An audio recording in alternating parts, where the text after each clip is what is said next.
예수님께서는 유월절 절기를 지키기 위해서 성지 순례자 갈릴리에서 예루살렘으로 오셨습니다. 예수님께서 나귀를 타고 예루살렘으로 들어오실 때, 예루살렘 입성을 하실 때 사람들이 종려나무 가지를 흔들었다 해서 오늘은 이제 종려주일이라고 부르는 거죠. 따라서 이제 이번 한 주간이 어떻게 보면은 기독교 역사에서 예수님의 또 기독교 역사나 예수님의 공생애에서 가장 중요한 순간이다라고 이야기할 수 있고요. 그 중에서 이제 앞거는 예수님께서 십자가에 달려 돌아가시는 장면. 이것이 이제 어떻게 보면 기독교 역사에서 가장 중요한 장면이다라고 할 수 있습니다. 그래서 예수님께서는 한 주간 그런 상황들 속에서 고난받으시고 십자가에 돌아가시고 이렇게 되는 거죠. 그래서 오늘은 종려주일이고 이번 한 주간을 고난주간이라고 해서 우리가 절기를 지킵니다. 예수님께서 체포당한 장소를 이제 감람나무가 많다고 해서 감람산 발음이 좀 어려워요. 그 안에 이제 겟세마네 동산에서 예수님께서 그 동산에 머무시면서 기도하셨어요.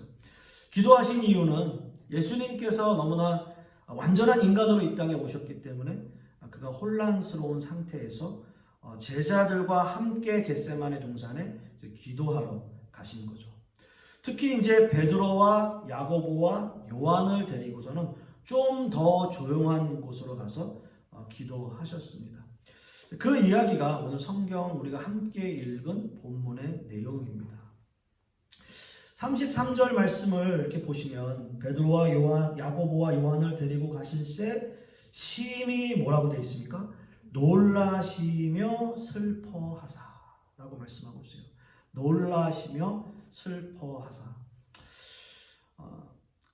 마틴 루터라고 하는 사람은 이 예수님의 이 감정, 이 느낌을 전율을 느끼고 또 겁을 먹었다 라고 해석했어요. 전율을 느끼고 겁을 먹었다 라고. 좀 굉장히 어떻게 보면 이 마틴 루터가 이 말씀을 해석했을 때 굉장히 좀 노골적인 번역이었던 것 같아요. 그러니까 어떻게 보면 예수님께서 겁을 먹었다라고 하는 표현이 좀 그렇잖아요. 좀 의아하잖아요. 근데 그렇게 번역을 했어요. 마틴 루터. 그러니까 예수님의 심정을 그렇게 표현한 거죠. 34절 말씀에 이렇게 또 예수님께서 말씀하시죠. 내 마음이 심히 고민하여 죽게 되었으니 너희는 여기 머물러 깨어 있으라. 이렇게 말씀하십니다. 내 마음이 심히 고민하여 죽게 되었으니 너희는 여기 머물러 깨어 있으라. 이 본문 내용도 보면 굉장히 사실적이에요.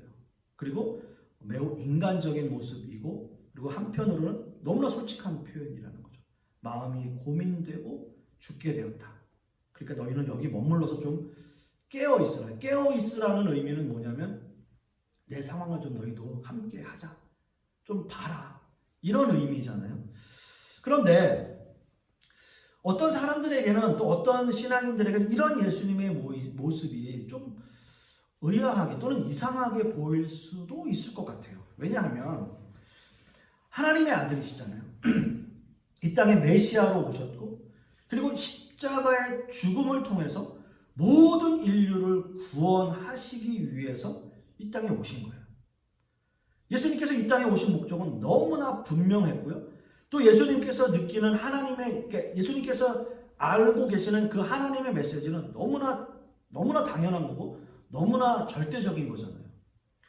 예수님께서 인류를 구원하시기 위해서 이 땅에 오셨다면 뭔가 좀 우리가 생각했을 땐 뭔가 좀 대범하게 십자가에 그냥 돌아가시고 모든 인류를 구원하시는 뭔가 좀 이런 장면이나 이런 모습을 우리가 기대할 수 있고 많은 사람들이 그런 모습을 기대할 텐데 오늘 이 본문 말씀에 등장하는 예수님의 모습은 뭔가 좀 그렇지 않은 듯한 모습이라는 거죠. 여러분도 생각해 보세요. 옛날에 장수들, 그 군인들 이런 사람들을 보면 임금을 지키는 호위무사 같은 사람들은 목숨을 초계같이 버리잖아요. 그래서 뭐 왕을 위해서 목숨을 바치는 것은 너무나 영광스러운 일이고 또 너무나 그런 일이 자기에게 주어지는 것이 너무나 기쁜 일이고 뭐 그런 식이잖아요. 또 한편으로는 전우를 위해서 목숨을 내어놓는 군인들도 있고요. 지금 뭐 우리가 뭐 전쟁을 하고 있는 지역들 같은 경우에는 뭐 그런 일들이 일어날 수도 있는 상황들이고 옛날에 우리가 알고 있는 영웅들을 보면 그런 이야기들이 참 많이 있습니다. 하물며 하나님의 아들이 메시아가 이 세상을 구원하시기 위해서 죽으시는 건데 라는 생각을 우리가 할 수 있다라는 거예요. 그러나 그건 여러분 오해하지는 마십시오. 그래서 예수님이 죽음을 두려워했다. 뭐 어떤 의미에서는 좀 뭔가 막 심정의 그 절절한 마음으로 제자들에게 막 이런 호소를 하고 있다. 야, 좀 깨어 있어. 야, 좀 내가 지금 너무나 좀 죽게 됐지 않니? 너무나 내가 고통스럽지 않니? 지금 너희도 좀 나를 위해서 좀 깨어 있어 줄래? 라고 하는 호소는 아니라는 거예요. 본래부터 예수님은 이런 말씀을 하셨습니다. 몸은 죽여도 영혼은 죽이지 못하는 자들을 두려워하지 마라. 이렇게 말씀하셨어요. 몸과 영혼을 능히 지옥에서 멸하실 수 있는 이 하나님밖에 안 계시잖아요. 그 하나님을 두려워해라. 이렇게 말씀하셨습니다. 그렇습니다. 예수님에게는 하나님에게서 어떤 의미에서는 버림받는 것 또는 하나님과의 관계에 있어서의 단절 그것이 두려운 거예요. 하나님과의 일시적인 단절 그 하나님께서의 그 버림받으시는 그 십자가상에서의 사건 이것이 두렵다는 거예요. 이것이 버림받는 사건이에요. 그래서 예수님께서는 십자가에 달리실 때 엘리 엘리 라마 사박다니 나의 하나님 어찌하여 나를 버리셨나이까 라고 절규하신 거예요. 여러분 그렇습니다. 십자가라고 하는 그 형벌은 사람을 매달잖아요. 땅에서 띄우잖아요. 하늘에서 떨어져 있잖아요. 땅에서도 떨어져 있고 중간에 매달려 있잖아요. 이 의미가 뭔지 아세요? 십자가에서 사람이 공중에 매달려 있다는 것은 하늘에서도 버리고 땅에서도 버림받았다라는 의미예요. 그래서 이것은 완전한 형벌이에요. 그래서 예수님께서 느끼시는 이 상황은 하나님과의 관계에 있어서의 단절, 그거에 대한 절규예요. 그래서 엘리 엘리 라마 사박다니라고 부르시는 거예요. 그렇게 절규하시는 거예요. 그게 두려운 거예요. 예수님께서는. 오늘 본문에서는 예수님이 기도 내용이 36절에 나옵니다. 36절 말씀 한번 봅니다. 아버지여 아버지께는 모든 것이 가능하오니 이 잔을 내게서 옮기시옵소서. 그러나 나의 원대로 마시옵고 아버지의 원대로 하옵소서 라고 말씀하고 있습니다. 사실 복음서에 예수님께서 기도했다라고 하는 이야기는 나오지만 기도의 내용이 이렇게 구체적으로 나오는 일은 사실 드뭅니다. 그래서 오늘 36절에 예수님께서 기도하신 이 내용 아버지여 라고 하신 이 기도의 내용이 이렇게 완벽하게 나오는 것은 너무나 중요하죠. 예수님의 기도의 내용이 이렇게 정확하게 나오고 있으니까요. 예수님은 십자가의 그 운명 앞에서 어떤 의미에서 굉장히 큰 충격을 받았지만 그래서 마음은 굉장히 고민되고 죽게 되었다라고 하는 마음의 표현은 하고 있지만 결국은 하나님을 향한 신뢰를 버리지 않습니다. 내 생각, 내 뜻대로 하지 말고 그렇게 안 하겠고 하나님의 뜻을 따르겠습니다 라는 기도를 하시는 거예요. 전적인 순종을 의미하고 있습니다. 여러분 생각해 보세요. 이런 순종이 어떤 의미에서는 정말 뭐 말처럼 간단하게 그렇게 이루어지는 게 아니죠. 하나님의 뜻이 무엇인지를 정확하게 알 때만 그 순종의 의미가 있어요. 우리가 하나님의 뜻이 무엇인지를 정확하게 모르기에 우리는 그동안 살아온 인생의 모습 그대로 살고 있고요. 우리의 생각들을 포기하지 못하고 살고 있는 거예요.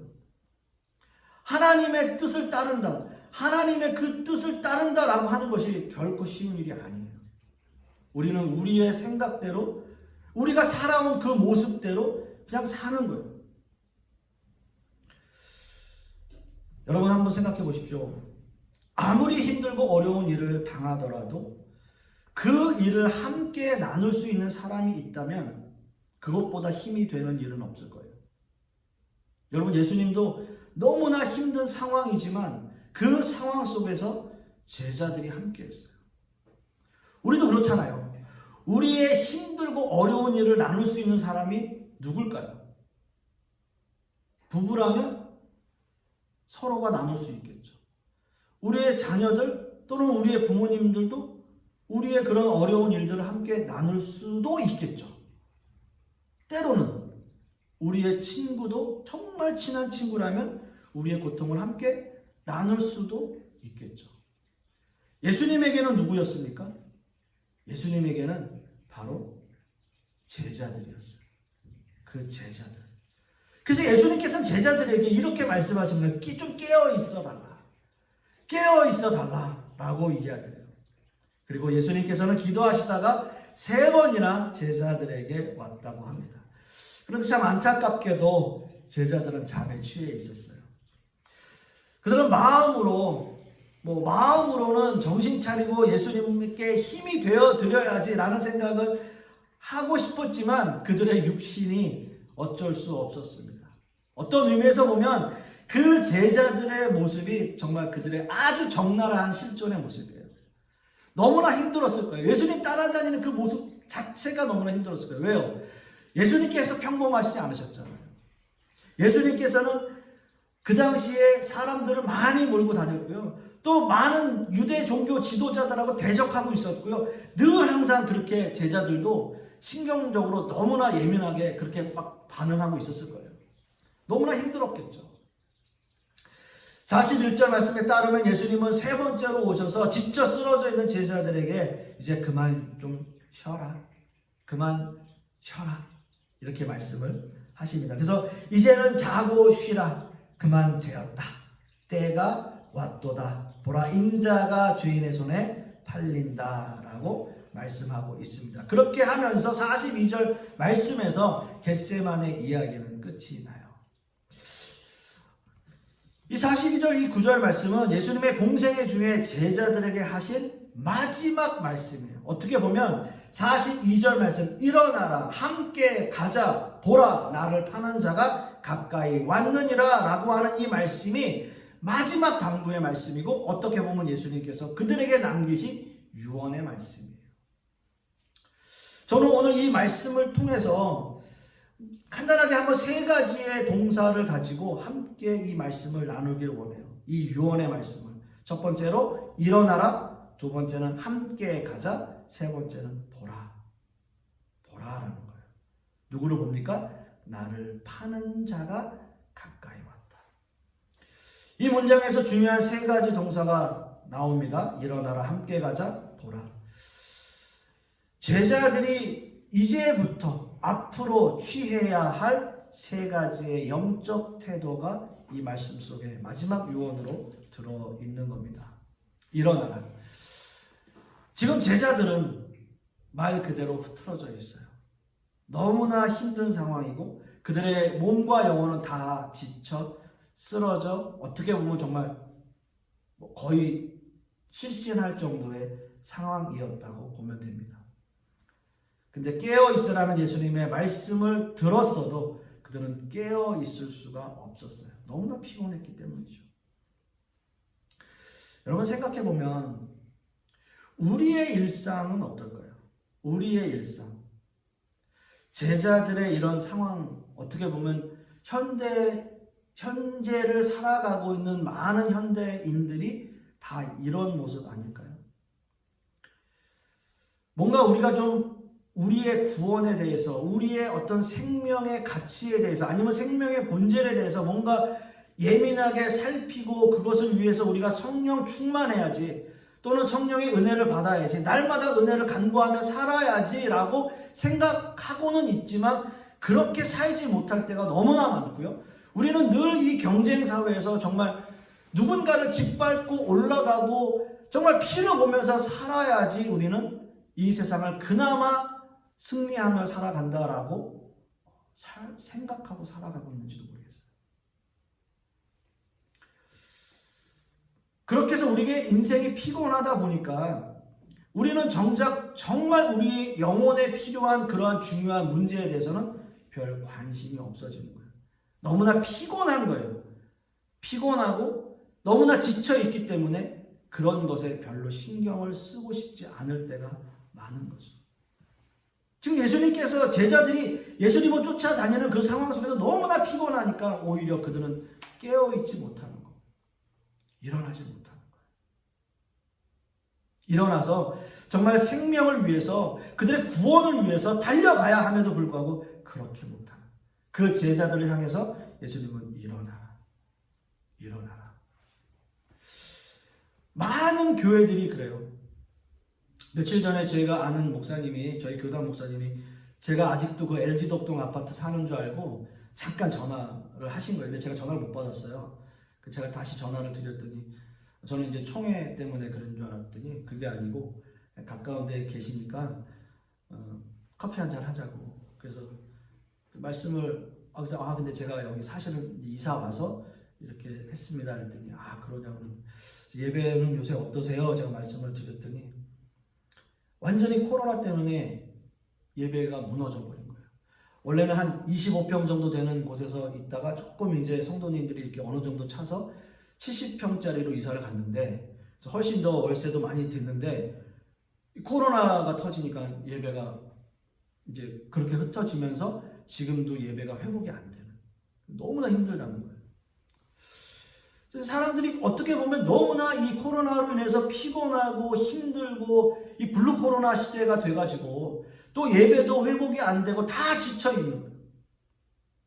예수님께서 어떻게 보면 지금 이 시대에 우리를 향해서 하시는 말씀, 일어나라, 좀 너희가 좀 깨어나라, 이 기독교인들, 신앙인들, 그런 말씀인 것 같아요. 두 번째는 함께 가자는 거죠. 제자들은 예수님의 뒤를 따르는 자들이에요. 따르는 자들. 그러니까 예수님이 먼저 가시면 그 예수님의 뒤를 다 따라가는 존재들이었어요. 근데 예수님께서 뭐라고 말씀하십니까? 같이 가자는 거예요. 이제 함께 가자. 함께 가자. 예수님의 제자들은 예수님과 실제적으로 예수님께서 이 상황 속에서 함께 가자라고 말씀했지만 함께 가지 못했어요. 어떤 의미에서는 예수님이 처형당하시는 그 순간에 그 처형 장소에 제자들 그림자도 보이지 않았어요. 다 도망갔어요. 자기 고향으로 가버렸어요. 오히려 자기 신분을 감췄어요. 복음서마다 조금씩 차이가 있지만 예수님의 십자가 사건이 벌어진 이후에 제자들은 낙심하며 다 자기 고향으로 흩어졌다라고 이야기해요. 함께 가자라고 하는 이 말씀은 기독교 신앙의 본질이에요. 본질. 기독교 신앙은 세상에서 너희가 복을 받고 뭐 어떻게 하면 잘 되고 뭐 이런 것과는 사실 상관이 없어요. 기독교인들은, 신앙인들은 그냥 예수님과 함께 가는 삶이에요. 우리는 예수님과 함께 가는 거예요. 예수님께서 길이요 진리요 생명이시기 때문에 예수님을 인정하고 예수님을 믿고 따르고 그 말씀대로 살아가는 거예요. 예수님 믿었더니 뭐 사업이 잘 됐어요, 뭐 자녀가 잘 됐어요, 이런 거 사실 상관없어요. 그냥 우리는 예수님과 함께 걸어가는 거예요. 하나님의 아들이신 예수님이 십자가에 처형당했다라고 하는 사실이 우리의 마음속에 사무치고 그것이 우리가 믿어지고 하나님의 아들이시 우리를 위해서 십자가에 죽으셨다는 그 말씀 붙잡고 가면 하나님과 함께 가는 거예요. 예수님께서 지쳐 쓰러진 제자들에게 함께 가자라고 말씀하신 이 말씀이 어떻게 보면 지금 이 시대를 살아가는 우리에게 말씀하시는 것 같아요. 야, 함께 가자. 좀 깨어서 일어나서 이제 좀 함께 가자. 얼마나 많은 교회들이, 얼마나 많은 신앙인들이, 목회자들이, 교육자들이, 직분자들이 무너졌어요. 다 쓰러져 있어요. 지금 엄청나요. 함께 가자고 말씀하시죠. 함께 가자. 마지막 세 번째는요, 보라는 거예요. 보라. 예수님께서 제자들을 보시면서 잠에서 깨서 일어나고 또 예수님과 함께 가야 될 이유, 이 마지막 말씀에서 결정적으로 그 답을 주시는 거죠. 그 결정적 답은 보라라는 거예요. 보라. 이 보라라고 하시면서 뒤에 말씀을 이어서 하셨어요. 보라. 그리고 뭐라고요? 뒤에 나를 파는 자가 가까이 왔느니라. 예수님을 판 자가 가까이 오고 있는데 그가 혼자 왔습니까? 아니에요. 로마의 군사들을 이끌고 그 가롯 유다와 함께 오고 있어요. 유다의 이 배신은 당시 최고 어떻게 보면 법적 종교 집단이었던 사내들인 공회의 그 힘을 또는 그들의 속내를 안고 정치 권력과 함께 예수님께 다가오는 거예요. 그래서 이런 것들로 인해서 그들의 민낯이 그대로 드러나 버렸어요. 그들이 예수님을 어떻게 할 건지, 그 하나님의 아들이신 그 메시아이신 예수 그리스도를 어떤 제목을 지었습니까? 신성 모독죄라고 하는 것을 지어서 예수님을 십자가에 처형하는 거예요. 그들이 한 짓이에요. 세상이 한 짓이고 세상의 권력이 한 짓이고 세상의 법이 한 짓이에요. 그들이 오고 있는 거예요. 그리고 제자들을 향해서 뭐라고 말씀하십니까? 봐라, 그들이 오고 있다. 나를 판 자와 함께 그들이 오고 있다. 세상의 권력이, 세상의 종교가, 세상의 그 모든 권력들이 나를 향해서 오고 있다. 세상에 보여졌던 하나님의 정의와 진리를 왜곡하는 자들, 그들이 오고 있다 라고 말씀하신 거죠. 사랑하는 성도 여러분, 예수님의 제자들은 오늘도 나를 판 자가 가까이 온다라고 하는 순간을 우리 신앙인들은 볼 수 있어야 돼요. 그것을 볼 수 있어야 돼요. 예수님을 판 자들이, 결국은 가롯 유다와 함께 예수님을 판 자들이 오는 것은 로마 군사들이지만 그 로마 군사들은 그냥 그 군사가 아니에요. 세상의 권력이고 세상의 법이고 세상의 기독교인들을 무너뜨리려고 하는 그 어떤 거대한 집단들이라고 볼 수 있는 거죠. 우리는 영적으로 깨어 그것을 봐야 돼요. 예배를 무너뜨리고 교회를 무너뜨리고 신앙인들의 신앙을 짓밟아버리는 세상의 이 모든 힘들, 마귀의 힘들, 이런 것들을 우리는 봐야 돼요. 영적으로 깨어 있어야 돼요. 그리고 보는 거예요. 그런 것들. 세상을 살아가는 일반적인 평범한 사람들에게, 또 평범한 기독교인들에게 어떻게 보면 예수님의 이 마지막 유언의 말씀이 일어나라, 함께 가자, 보라 라고 하는 이 말씀이 그냥 아무 의미 없이, 생각 없이 그렇게 들릴 수도 있어요. 그냥 평범하게 교회 왔다 갔다 흔히 우리가 이야기하는, 우스갯소리로 이야기하는 가난한 성도라면 이 말씀이 뭐가 그렇게 중요하겠어요. 그냥 세상 살고 또 시간 되면 교회 오고 또 혹 못 오면 뭐 그냥 인터넷으로 예배도 드리고 나름 보험은 하나 들었지 라고 생각한다면 이 말씀이 그렇게 크게 깊이 있게 마음속에 와닿지는 않을 겁니다.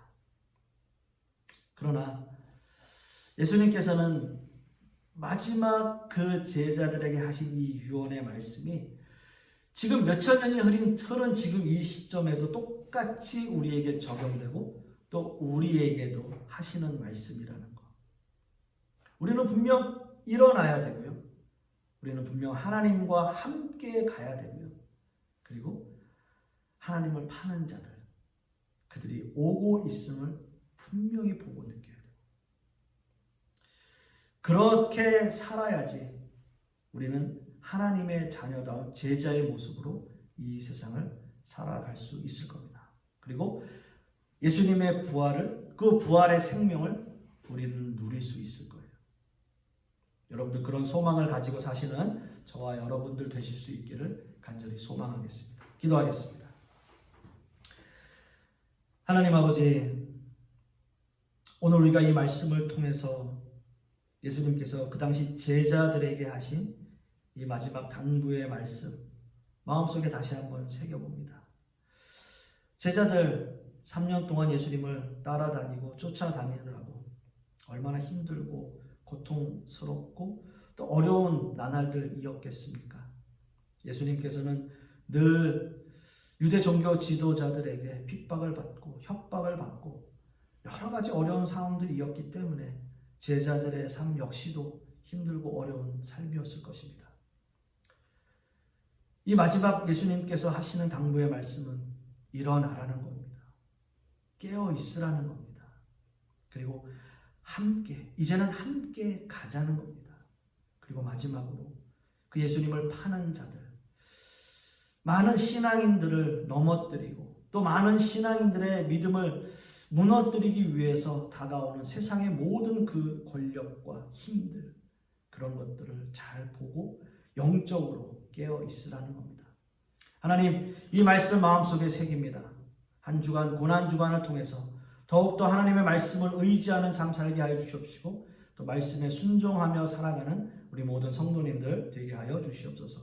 이 모든 말씀 우리 주 예수 그리스도의 이름으로 기도하옵고 이제는 우리 주 예수 그리스도의 은혜와 아버지 하나님의 극진하신 사랑과 성령님의 내주 교통하심이 오늘 말씀을 통해서 하나님께서 제자들에게 하신 그 당부의 말씀 우리 마음밭에 온전히 새기고 또 한 주간 힘 얻어 살아가기를 소망하는 우리 하나님의 백성들 머리 위에 그 자녀들 위에 그 사업과 직장 위에 그리고 우리 풍요로운 교회 위에 이제부터 영원토록 함께 있을지어다.